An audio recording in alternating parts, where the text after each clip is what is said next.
Okay, so let me start this lecture introducing you. It's another 2-3 minutes left. We'll start at 16:30 today. So let me introduce Professor Sandeep Singh from Department of Earth Sciences, Indian Institute of Technology, Roorkee in India.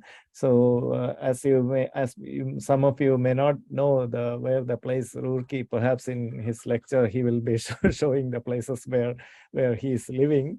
It's very near to Himalayas, I should say. That is what his title is also. Today we we are going to see how the Himalayas rose. And actually, Sandeep Singh was here in Japan this February concerning this project. So we had a very good time discussing with him many things. And those students who are interested to go and see Himalayas, Sandeep Singh is actually asking me or asking us to send students who are interested in looking at the Himalayan rocks. So it's going to be again a geology related lecture today. Yesterday it was a little bit relating to hazards, landslides. So we are having quite a big variations in different lecture topics as well. But of course, the students, most of them are having some background in geology. So I suppose I am sure that it will be an interesting lecture today. So Sandeep Singh, please. Yeah, thank you, Satish. It's pleasure to be here to talk about the rise of Himalaya, basically. Here in the Himalayan terrain, we have rocks of the older age, but I'm going to emphasize mostly with the collisional tectonics and what has happened after that, so that the Himalaya has risen to the height. And as you all know, the Himalayas have been considered as the youngest and the loftiest orogeny in the world. And to start with, if we see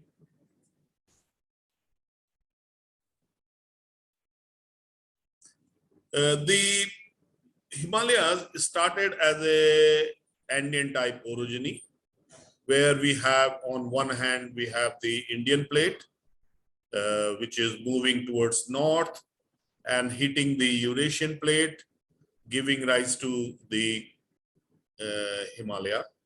And in between there has been the ocean, which was considered as the Tethyan Ocean, and there was the closure of Tethyan Ocean and followed by the continent-continent collision, which was at a later time.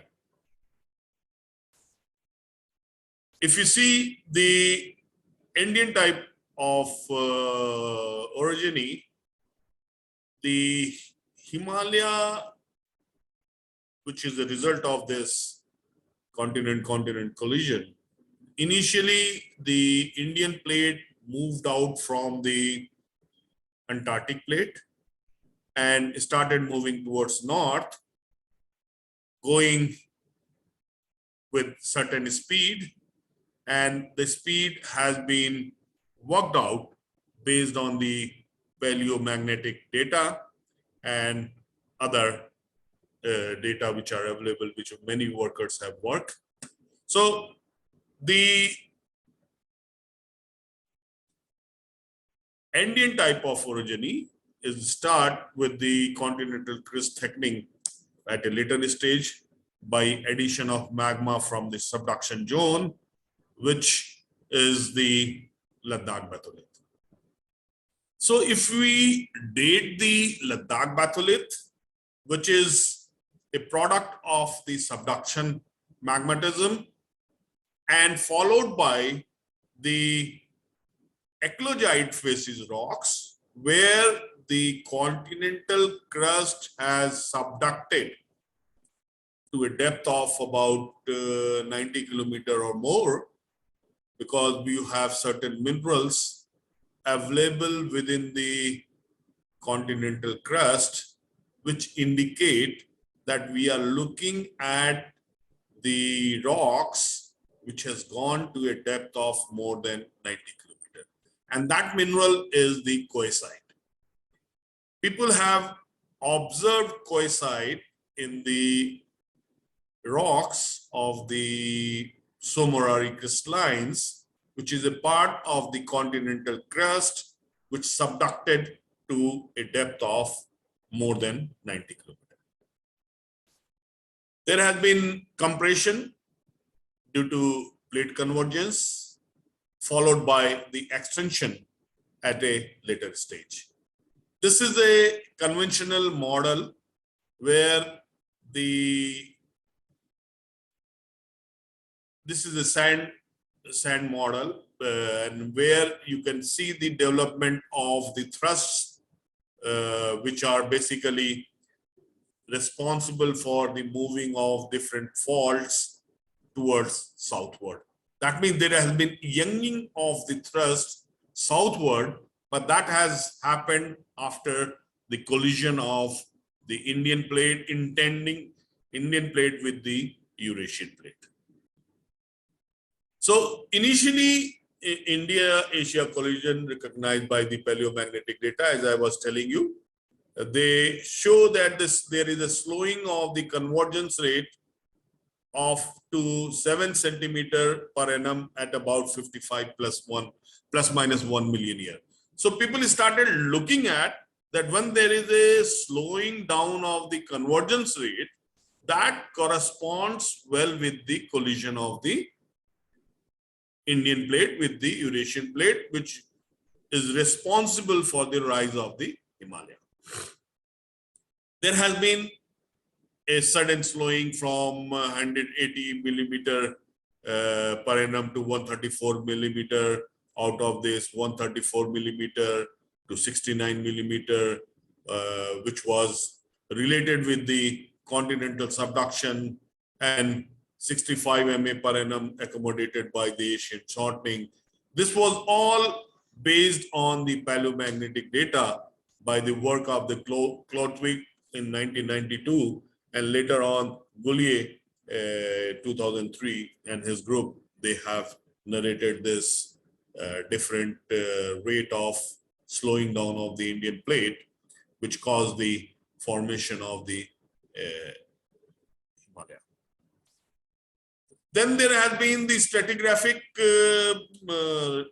constraint, which is basically constraining the age of the collision, which is basically based on the termination of the marine carbonate deposition, which is basically transition from marine to non-marine deposition. And the stratigraphic constraint shows that the Himalayan collision started in westernmost of Himalaya at around 52 million to 55 million and progressed eastward until it ended by the 41 million year to 50 million year at eastern syntaxis. So if you see, the Himalaya has been bounded by two syntaxes. One is the western syntaxis and the eastern syntaxis. And in between, there is about 2,400 kilometer length of the Himalayan rocks. And they have been divided by the different faults or thrust, which are acting as a major tectonic boundaries for dividing the rocks into different lithotectonic zones. Like if you see here, the northernmost, the western syntaxis is Nanga Parvat, and the eastern syntaxis is the Namcha Barwa. And in between, you are having this Himalayan frontal thrust, which is not in this map, and which is basically dividing the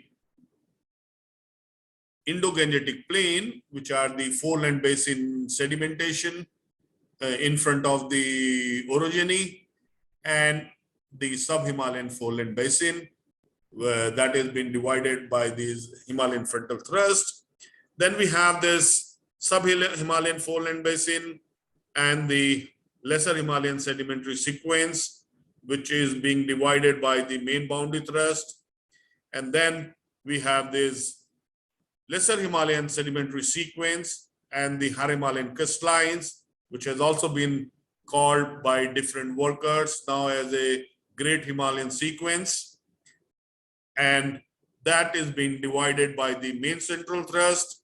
Then we have this South Tibetan detachment system, which has got localized name by the Indian workers, like the Janskar shear zone, Rohtang shear zone, Martoli fault, and so on and so forth in the northwestern Himalaya. There you can see the evidence of earlier thrust followed by the extensional normal fault. And then north of it, we are having the Tethyan sedimentary zone, where we have the sediments of the starting from Neoproterozoic to Eocene time, and they are all mostly after Cambrian, you start getting the fossils. So you have a total very good sequence of the fossiliferous strata within the Tethyan sedimentary zone. Then we have the Indus-Sangpo Suche zone, which is the limit of the northern limit of the Indian plate. And beyond that, you start getting either the subduction zone magmatism or the rocks of the Eurasian plate. Then we have the Trans-Himalayan batholith, which are mostly Ladakh batholith and Lohit batholith, and so on and so forth. And then after that, we have the Shyok Sucha zone, which is another suture zone, because people have believed that there has been double subduction zone in the Himalaya. And beyond that, we are having these Karakoram batholith complex or Karakoram metamorphic complex, which are the part of the Tethyan sedimentary, the Eurasian plate. And if you see the cross section of this, we have the Himalayan frontal thrust or the main frontal thrust, then the main boundary thrust, Jutok thrust, that is JT, and then the main central thrust, where we have the Himalayan metamorphic belt, and then we have these TMC, which is the Tethyan metamorphic complex, and then we have this this Indus-Sangpo Sucha zone, and then we have this Shyok Sucha zone, and then the Karakoram shear zone, and the Karakoram metamorphics and those rocks. And then the geophysical data from the Tibet, they have shown that we are having a partial molten crust below the Himalaya. This partial molten crust, they have worked out on the HimPro program and other in-depth program, and they gave an idea that there has been the partial molten crust, which are extending up to the higher Himalayan crystallines, and there are the certain rocks, the bingmatites, which they think that those are the representation or the tip of the partial molten crust. Then, with the background of these ages of the collision, our group started looking at the timing of the collision. So for that, we started looking at the Ladakh batholith, which is the subduction zone magmatism, because for constraining the timing of the collision, it is important to look at the rock which are the product of the subduction zone. That is the oceanic plate subducting the another plate. And then later on, if we have any rock where you can see that the continent crust has gone down, like in the eclogite facies rocks. They have been dated to constrain the timing of the collision. Because the timing of the collision is very important to understand how the Himalaya has risen to the present day and what are the results, what are the product which have been there in this process of the formation of the orogeny. So we did the dating of the Ladakh batholith, and by the shrimp analysis. Before that, we did the cathodoluminescence imaging of zircon, because it is very important to know what we are looking at. So we did the CL imaging of the zircons of the Ladakh batholith and came out with the ages, which is 58.4 plus minus 1 or 60 plus minus 0.9. So Ladakh batholith basically is a body which is of the 60 million year age. So that means the collision did not take place before 60 million years, because you have the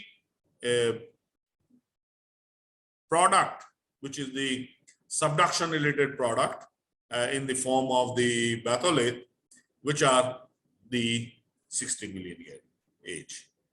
Then we started looking at the ultra high pressure processes or the rocks which have gone to a depth of more than 90 kilometer, and we have this continental subduction to more than 90 kilometer. Pressure is more than 29 kilobar, and the mineral evidences which are responsible for the ultra high pressure metamorphism are the coesite, which is high pressure SiO2 polymorph, or the diamond, because some people have also observed the diamond from these ultra high pressure metamorphism.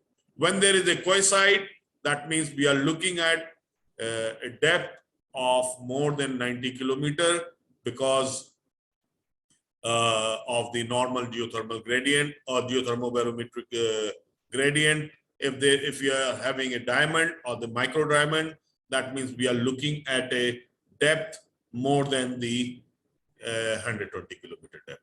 So if we constrain the age of these material, which has gone down to a depth of more than 90 kilometer depth, for that you can see this is a raised map of the Indian continent along with the Tibetan plate and the Tibetan zone, or the China one, where you have the Himalayan frontal thrust, then you have this Shiok Sucha zone, and then you have other faults which are going across the Tibetan plate, and because of the stress they have been developed over there, and they cause the formation of different faults. Either they are the thrust or normal fault, or even the strike slip faults.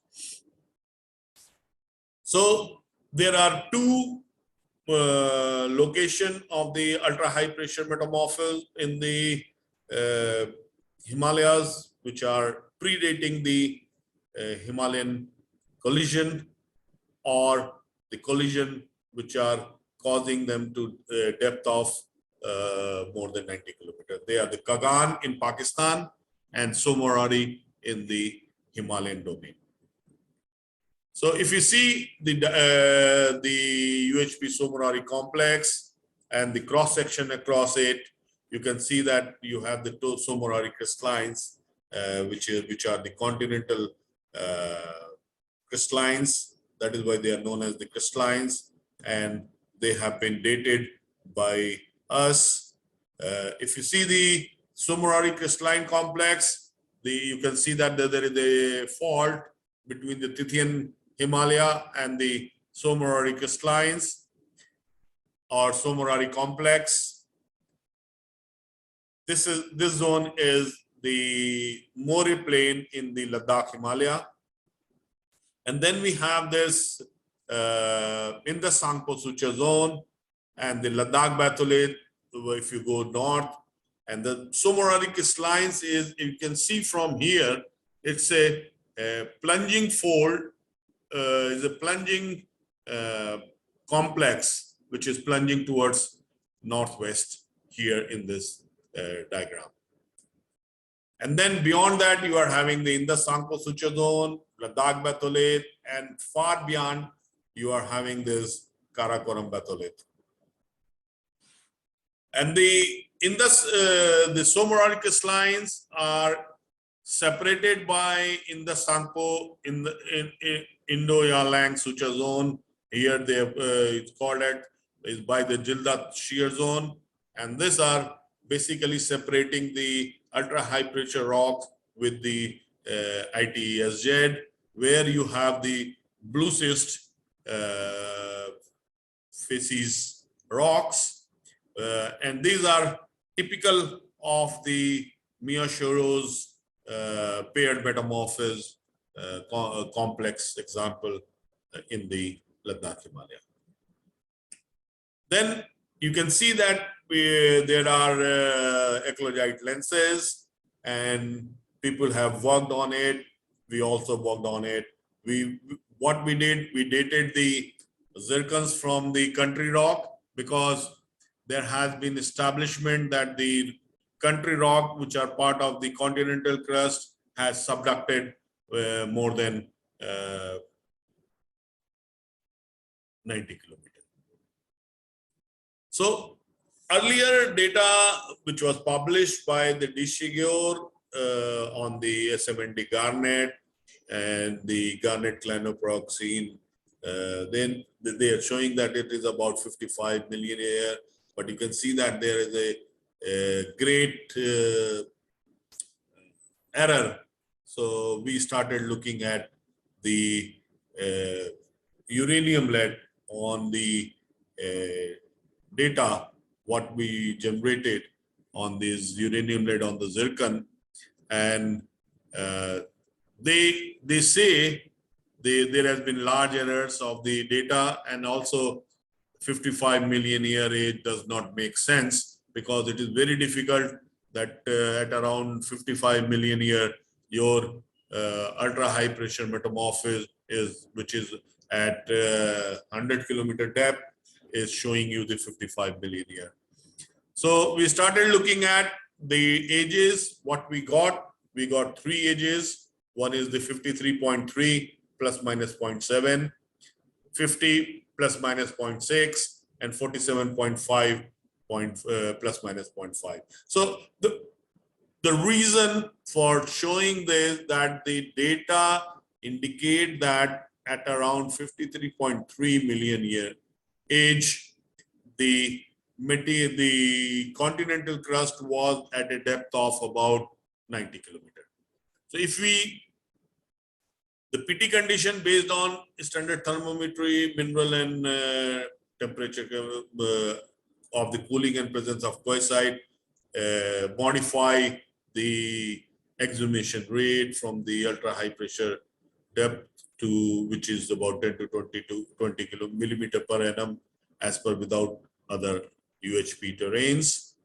And if you look at the data which are already being published, so we can say that the initial path was the faster exhumation, followed by the slowing exhumation at a later or the later thermochronological data, which indicated by the other young lower thermal geochronology.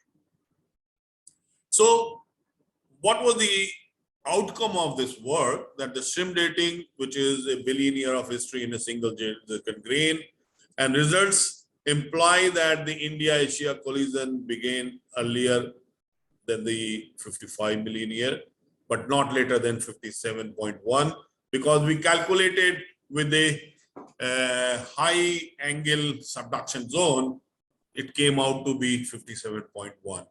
And this was followed by the slab break-off, which are triggering the exhumation and moderate shallow subduction, which may be the key to exhumation of the ultra-high pressure terrains.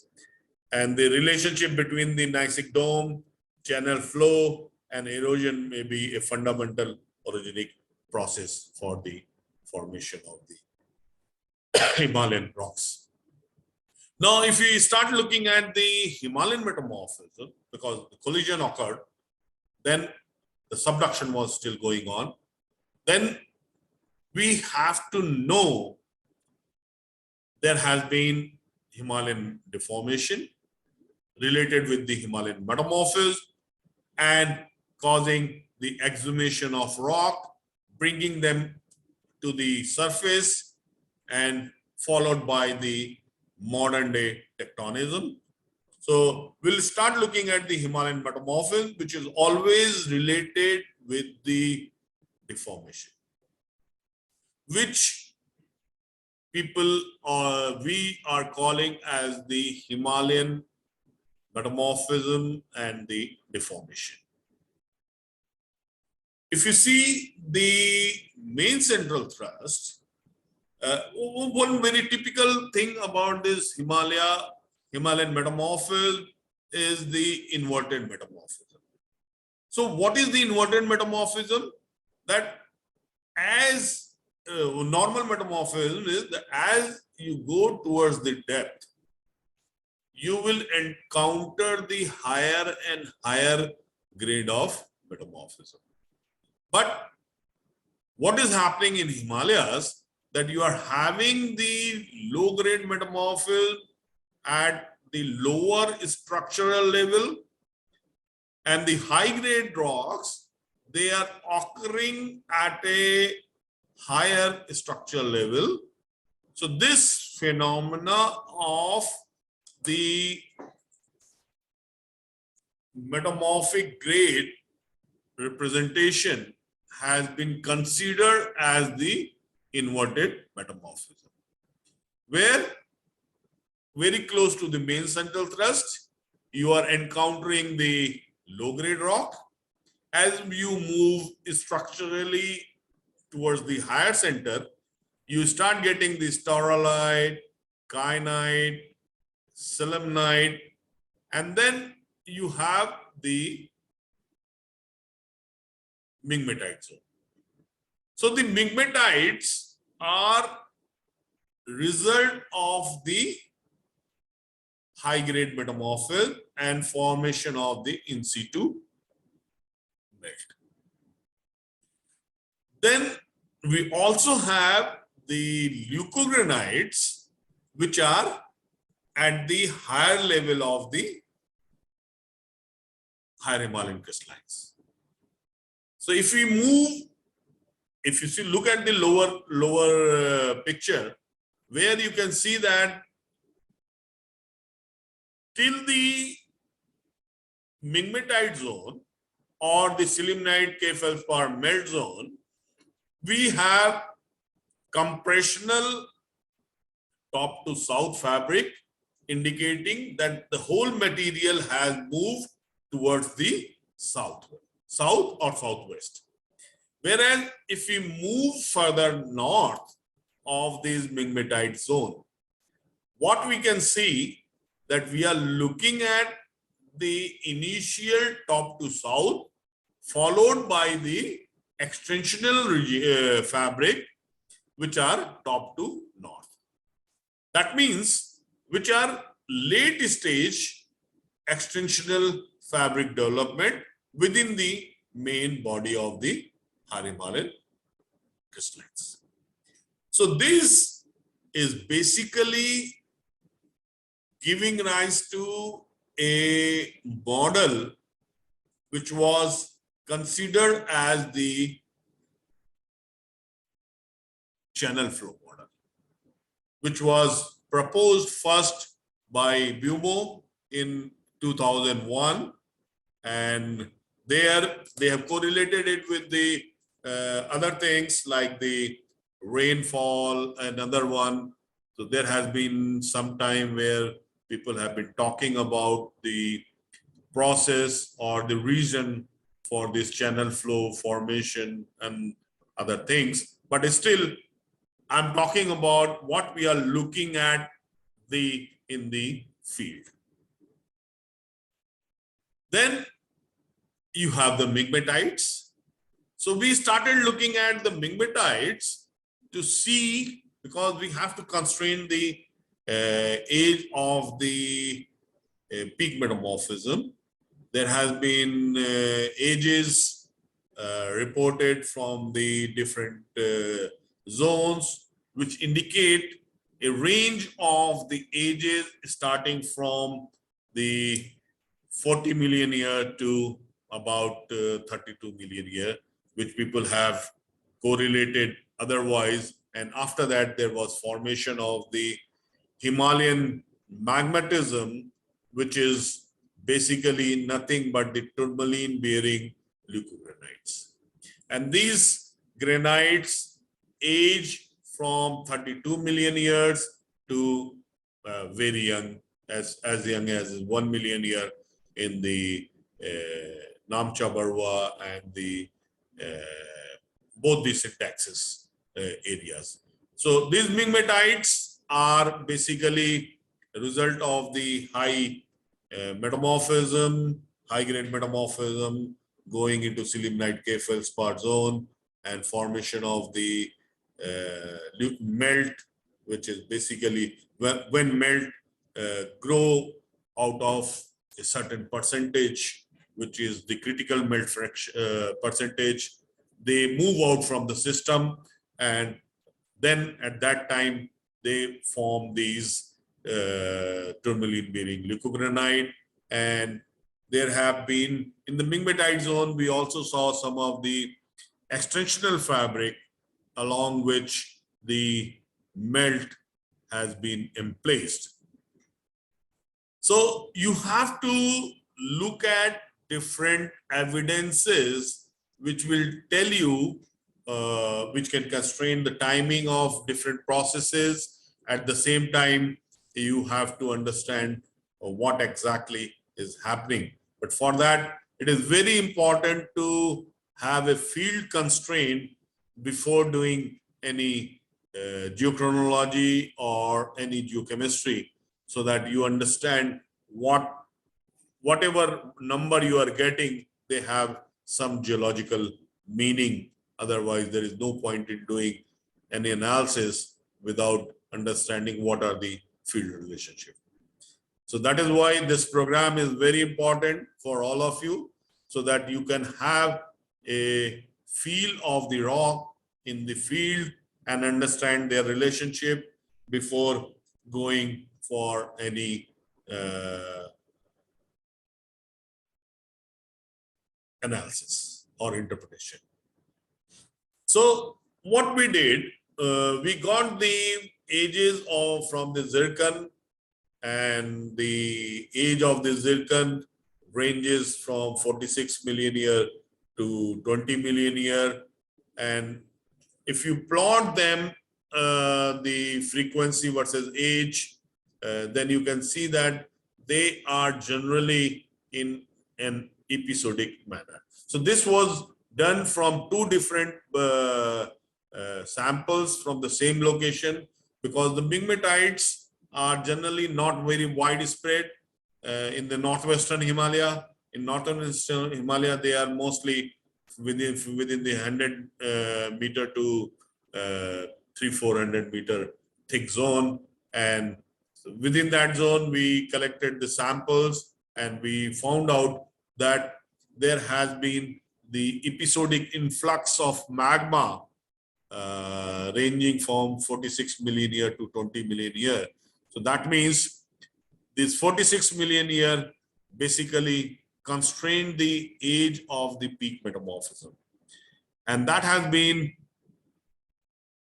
also supported by other people's data, which has been done from the other part of the Himalaya, and not from the zircon, but from the other minerals like garnet. And garnet SMND ages basically did give age up to 42 million year. So the zircon is much more robust system. So that is why what we can say that the peak metamorphism is around 46, 45 million year, which people have also used for their thermomechanical model development and constraining the different processes of the channel flow and other tapering zones. So here, what we can interpret out of the data, that there has been the protected zircon growth in the melt, which is residing at a depth of about more than 30 kilometer, and the age or the episodic growth is about more than 20 million year between onset of melting to the emplacement of these rocks, and that can constrain the formation of the melt being there at a depth. This is not new concept in Himalayas, but there has been other orogeny where the this kind of work has already been published for the other zone also. So now you see that you have constrained the age of collision with the help of the subduction zone magmatism, which is the ocean subduction, followed by the continent collision, where you have the formation of the ultra high pressure rock going up to a depth of more than 90 kilometer. So you constrain the age of the collision, which was responsible for the rising of the Himalaya.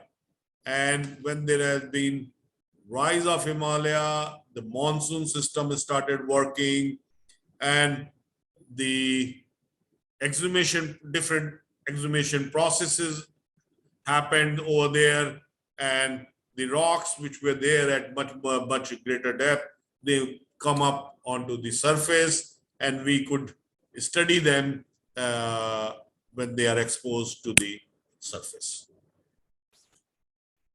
Now, if you look at the modern day tectonics, this is the geophysical work of the few workers, and they have found out that we have this ramp structure, which was caused exhumation of different window zone rocks within the Himalaya.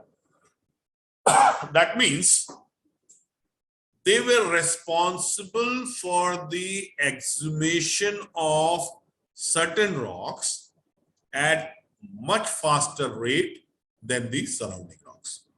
And because of that, you have the formation of the window structure, because they have eroded off and exposing the older material surrounded by the younger material and bounded by the thrust fault over there.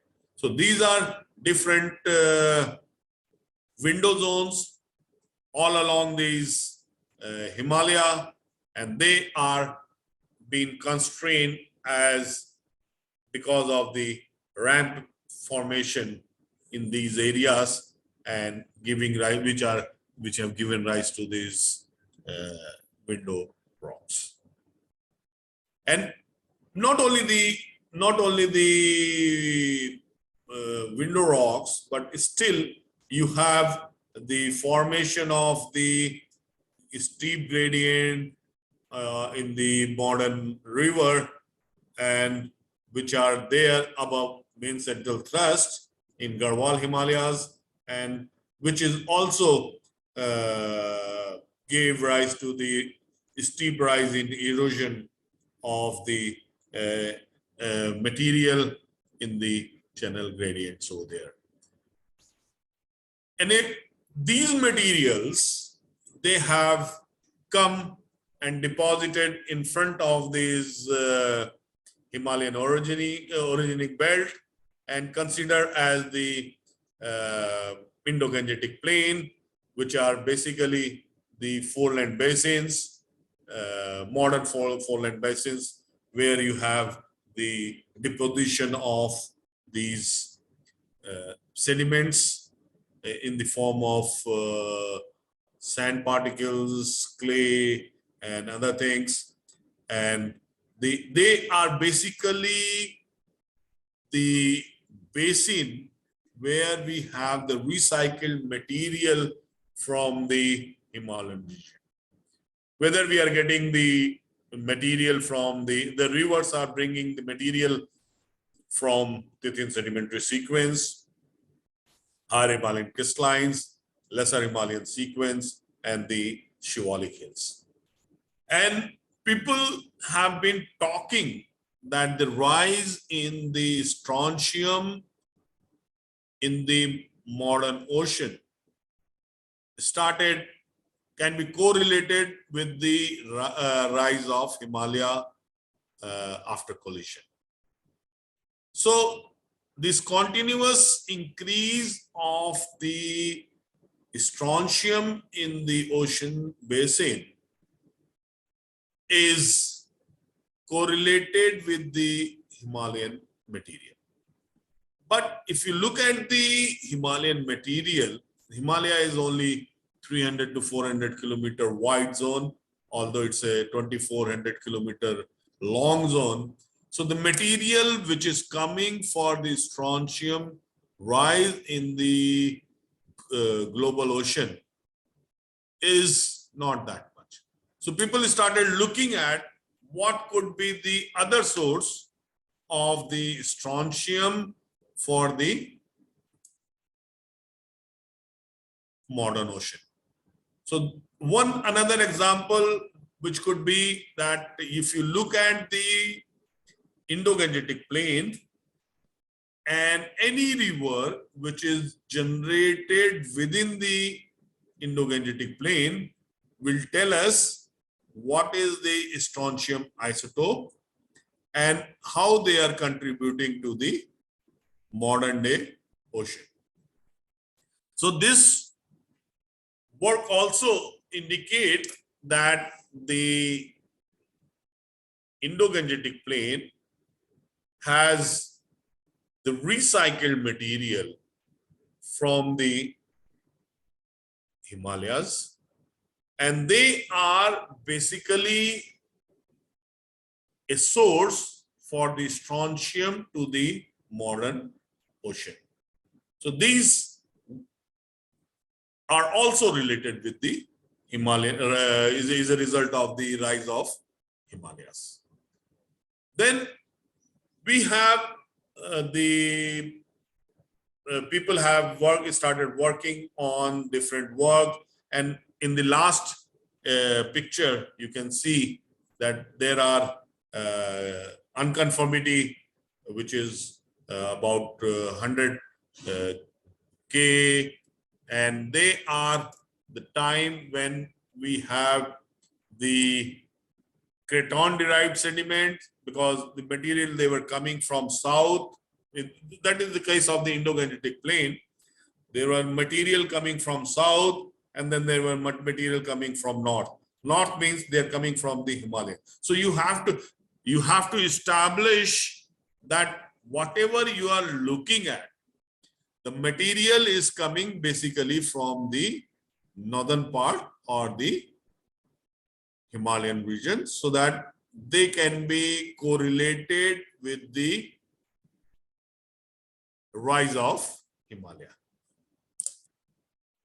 So people have worked on this, and they have worked out that around 100 kilo years was the time when the material from south stopped coming, and from the north there were much more material started coming to the Indo-Gangetic plain. Then there has been the lithotectonic activity over there, and you can see here that you have the material, there is a aggregation of the material.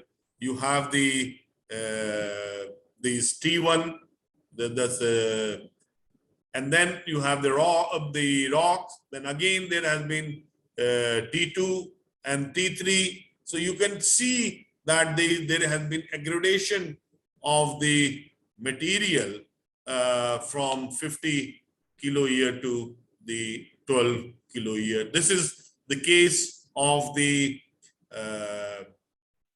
Ladakh area, where it is mostly the rain shadow zone, and there is not much rainfall happening over there.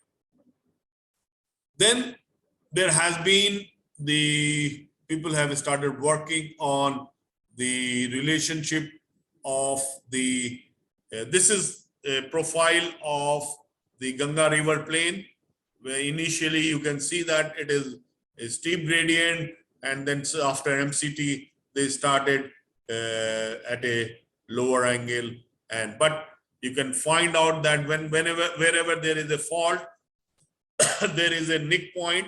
That means there has been a sharp exhumation around that, and that caused the different problems like the landslides and the formation of the lake and deposition of the lake. If you study those lake sediment, you can also find the paleoseismites, and those seismites have been dated by different workers, and then they have seen that there have been recurrence of the earthquakes, which can be seen as the evidence of the past earthquake or having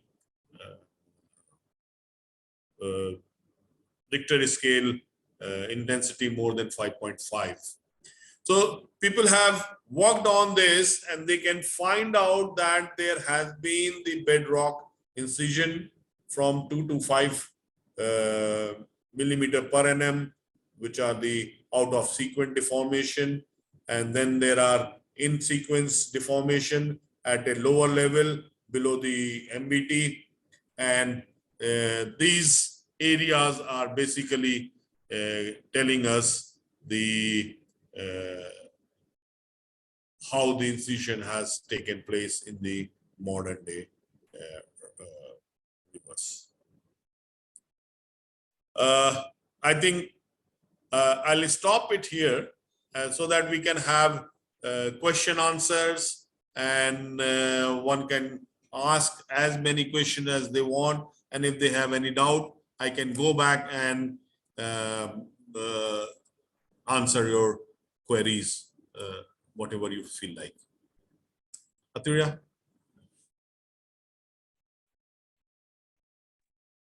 Yes, sir.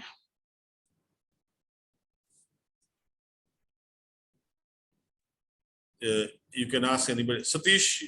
Yeah, yes. Yeah, I think I left time for discussion so that it should not be a monologue. So we have enough time, I think. For discussion. That's true. That is true. We have quite a good amount of time, so perhaps we start ask. I think there is some questions in the chat as well. One from Charlie Hughes: does any mining occur in Himalayas? How about the mineral resources? I think he's interested. Any mining? Yeah. Okay.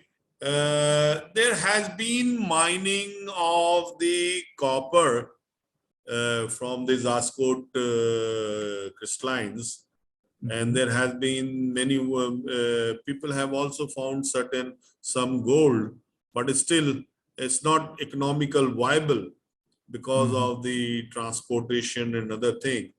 And people are also getting the soapstones and those things, but not it's not very economical viable. So because of the rugged terrain, so that is why it's not very profitable business. One. But as far as I know, there are some sort of rock salt and other things in But the that is in Pakistan. That is in Pakistan side. That, Yeah, but Pakistan. again, that is related to the Himalayas, is it not? Yeah, that is related with the Himalayas. Later, Yeah. Himalayas. Yeah, that's what That I is from salt, learned. that is from the salt range. Salt range. Okay. Yeah. Yeah. Is it okay with Charlie? Do we have any other questions? What kind of erosional rates occur in Himalayas? That's a good question. Erosional rates. The rates are variable. Rates are variable. It depends upon which area we are looking at. And people started looking at and they found out that these are varying from past one is much faster, like along these syntaxis area, where the exhumation is very fast, the erosion is also very fast. And like around these thrusts, there the exhumation is more, so the erosion is more. So people have started looking at these different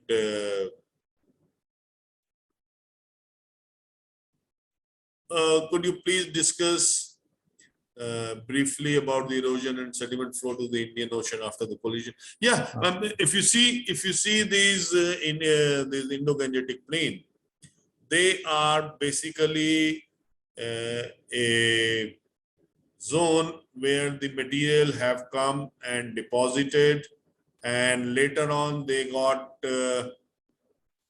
recycled, and they were responsible for going up into this Bay of Bengal. Most of them, they have gone into the Bay of Bengal, and that is why there are a lot of estuaries over there in the bed of Bay of Bengal, because the sedimentation rate is, the carrying capacity of the rivers are very high, whether we are looking at the Gangetic Ganga or we are looking at the Brahmaputra. So yeah, so there has been recycling of the material from this Indo-Gangetic plain to these ocean as after pollution, and that is why people have started looking at the strontium, a rise in strontium isotopic signature in the ocean, which is they have correlated with the collision of the Himalaya. There is another interesting question. So what is the research? Which research is the next? What is the next step in the research in Himalayan region? I'm a hard rock man, so I would like to see more and more constraint on that. But there are people who are working in the climatic change. Now people have started looking at the biomarkers to find out the DNAs from these lake sediments, and to work out how the things have changed with time and when the things have developed after that. Yes, there are many earthquakes, and we have observed more than 7 earthquakes here. There are major earthquakes, and still there are people are saying there is a seismic gap. That means the stress is building up, which is basically going to be a major earthquake, maybe, I don't know. So people have started looking at the, they are building the large dams, whatever they are building, they are designing it with more than 1G movement, basically. So it's a, that means dam-induced earthquake, is it not? That is the one of the reason. Yes, could be. So, but there has not been much earthquake because of the reservoir induced seismicity in Himalayas. But in South, people have worked out on that basically. Reservoir induced seismicity. Okay, so any other questions for Sandeep or Yes, sir. I have questions. on please. So actually, this question was aroused me when I was doing structural geology course. Okay. I was thinking about that. What can we say about the principal stress vectors? Because the intensity of deformation is so high that we cannot say actual scheme of Himalaya. Also, sir, like the sigma stresses direction could be a vector addition result of earlier multiple stresses as well. Yeah, so you have to establish that when is which deformation, because there has been 4 deformational phases in Himalayas, and during Himalayan or main Himalayan deformation, which is the D2 deformation, there you have the mineral stretching lineation, and that mineral stretching lineation is the result of the tectonic transport, and that is basically northeast southwest, and that has been substantiated with the shear sense indicator that the top to southwest sense of shearing is prominent, and that is during this Himalayan orogenic event basically. So you have to establish which deformational phase you are looking at, so that you can say that that is related with that particular deformational phase. Because late stage, you start looking at initially you have the compressional regime, and then when you are going into late stage, you start getting the extensional granulation cleavage, which is an indication of the extensional stress regime. So there, in time, there has been change of the compressional regime into the extensional regime. And not only that, you also see some of the half graben structures, which is much in north, like the Takola graben or the Leopargil graben. So they are the result of the extensional tectonics. So you have to look at what exactly a deformational phase you are looking at, and the stresses related or strain related to that particular deformational phase. Is it clear, Ayush, or you wanted to know something else? Yes, sir, it is clear. Thank you so much. Okay. So I have one question from your lecture slide about the ramp formation causing the window rocks. Ramp formation? Yes, sir, causing the window rocks.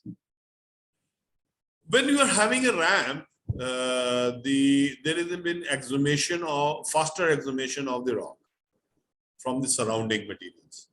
So when there is a faster exhumation, that means there is a faster erosion as well.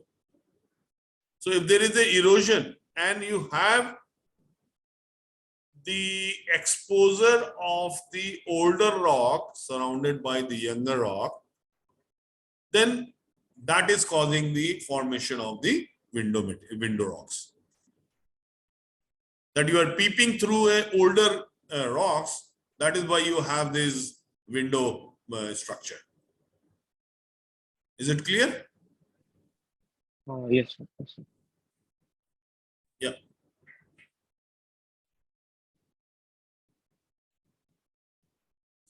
One more question in the chat. Yes, there are possibility that the huge earthquake around Himalayas in future.